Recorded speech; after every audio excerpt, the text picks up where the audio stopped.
Hi guys, welcome back to my channel. So today I'm going to talk about my IMATS experience, and excuse the dramatic makeup. Today was I'm supposed to be crying tears, glitter tears. It was a theme day at work today. So yes, IMATS. So this was my first time ever going to IMATS. All the other years I've been in school, so you know, IMATS are books, and technically I needed the books so I could finish. So since I graduated, this was the time where I was able to go, so I was so excited to go. You know, I've heard stories, and you know, now I was able to experience it for myself. So I just wanted to share my experience with you guys and the products that I picked out. So I went, and I don't know, it was just a different experience.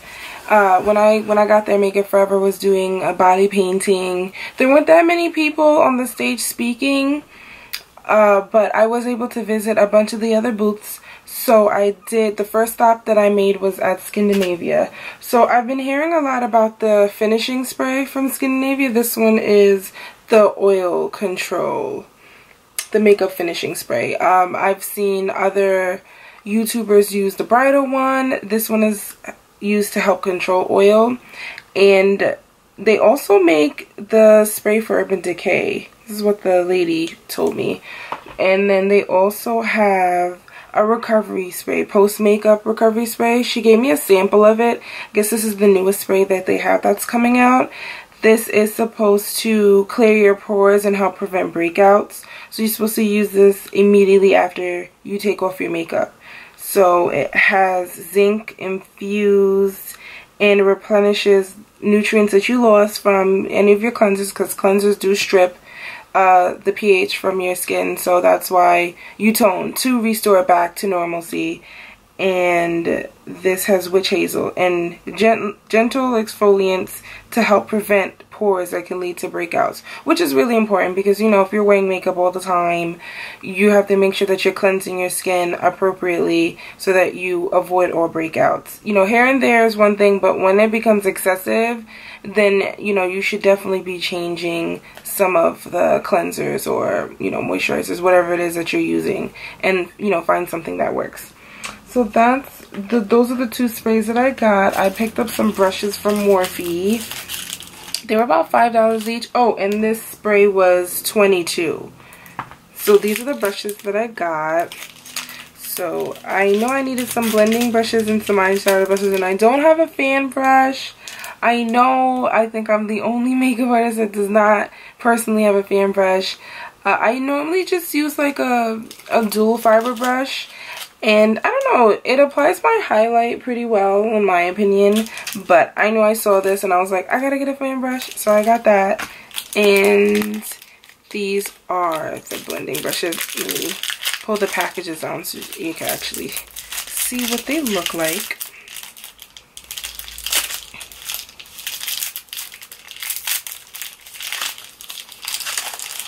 So the brushes. So this is just going to be a flat brush, flat shaded brush, so I could apply my shadow. And these are going to be this is my dense fluffy brush, my pencil brush. So this is going to be good to do like cut creases and blend like a specific color in my crease. Use everything. And then another fluffy brush. These are comparable to the MAC fluffy brushes, the 224 blending brush I normally use. This is the Morphe one. So, you know, I have a Morphe one and a MAC one.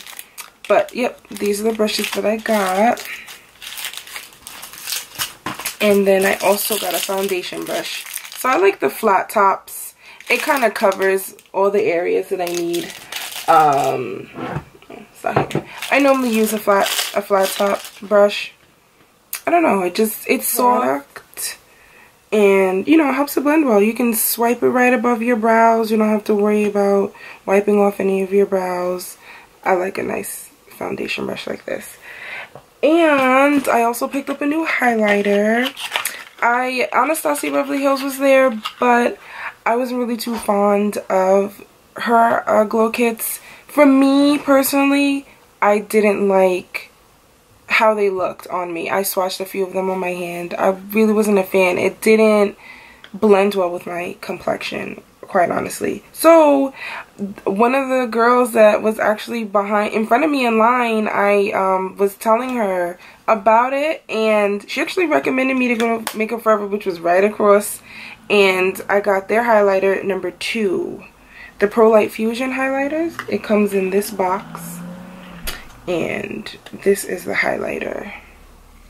Just so you can see, this is what it looks like.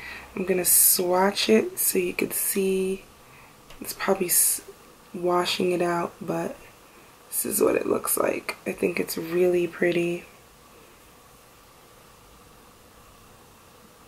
I think it's really pretty. So I'm excited to use this. I can't wait. I'm probably going to use it in another tutorial. I also went to Juvia's place.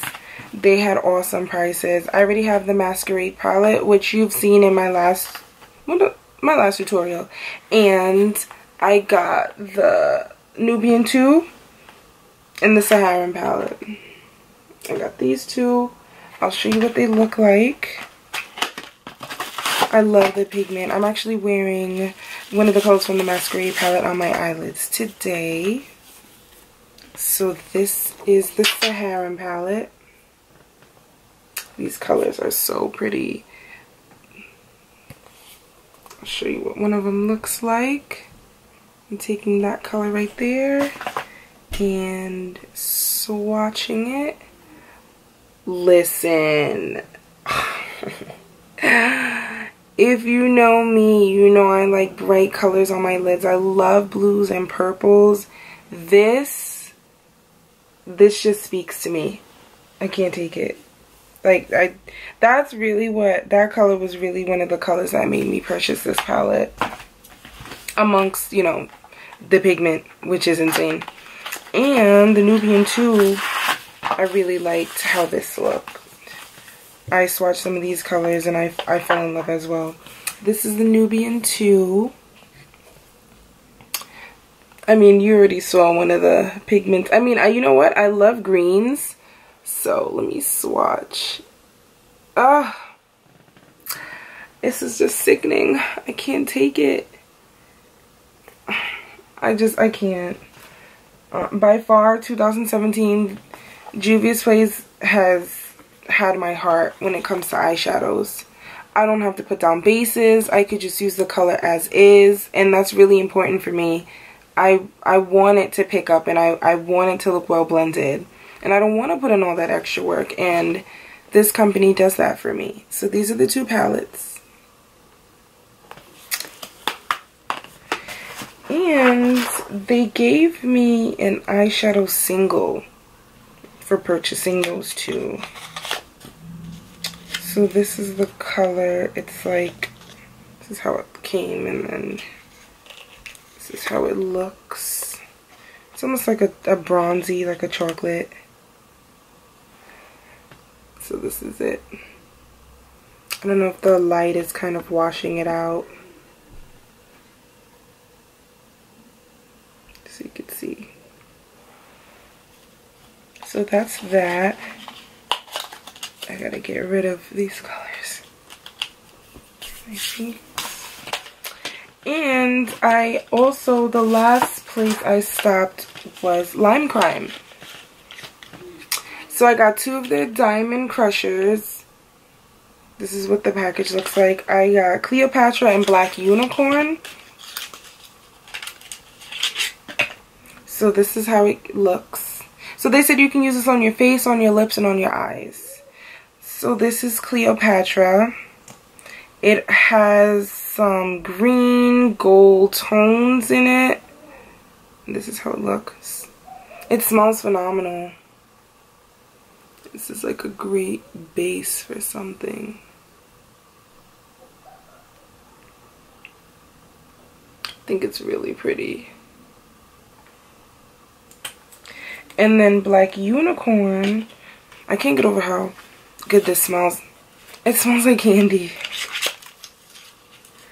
And then the Black Unicorn has some blue and purple tones in it.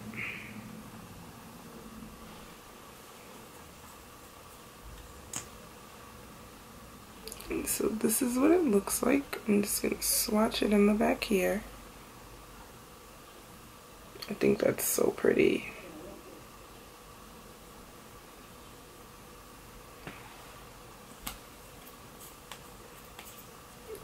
These are really pretty, and I'm gonna use them as a base for something, or just as is. I could probably do just a cut crease with it, or I can put it on top of this shadow that I'm wearing. This actually would have looked really pretty on top of the Juvia's Place shadow that I'm wearing right now. But overall, you know, the lines weren't too long. Juvia's Place was pretty quick. I spent maybe about 2.5 hours there, and I picked up these items. Would I go again? Yes, I would. You should give yourself a budget, that much I will say, or else you're gonna buy everything. You're just gonna see something and want to buy it. But when I went, I had a plan. I know I wanted shadows, and I got my shadows, and you know, I was also looking for new highlighters, so that the Makeup Forever one worked out great. And these diamond crushers, that was, you know, a monkey wrench, but they were pretty cheap. They were like $14 each. Oh, and also the Juvia's Place palettes, this one was $19, and then the Nubian 2 was $21. And yeah, those are the two prices for those. And this, the Makeup Forever highlighter, this one was like $22.50, and I think with tax like $25 and change. But overall, yeah, I pretty much got what I needed. You know, what I executed. Anything else was extra. I think I'm good for a little bit now until something new comes out and I want to try it. Would I purchase these items again? Yes, I would. Definitely, I would purchase Juvia's Place palettes. I would definitely purchase these diamond crushers because these are really pretty, and they pretty much seal. If you put pressure, it'll move a little bit, but other than that, I think these are really pretty. One of the girls that was at the counter, she used it with her eyeliner. So it almost kind of looked like her eyeliner had like an Egyptian, you know, it almost looked crackled. It had like a crackled look to it. So that, you know, I thought that was really pretty. Yeah, so I would definitely purchase these items again, for sure. I would definitely visit IMATS again next year. It was just overall a great experience. I would go again. And yes, if you go, have a list and have a budget. Have cash, because that way you know if you spend you're out of cash. Don't just go and bring your card because you're gonna swipe it everywhere. But overall, it was great. You know, I'm thankful that I had the opportunity to go this year. So until next time, guys, if you want to see me do a look with any of the products, which I already will, you know, just leave a comment down below. If you have any other questions, just leave that down below as well, and I'll answer them. Thanks again for watching. Until next time.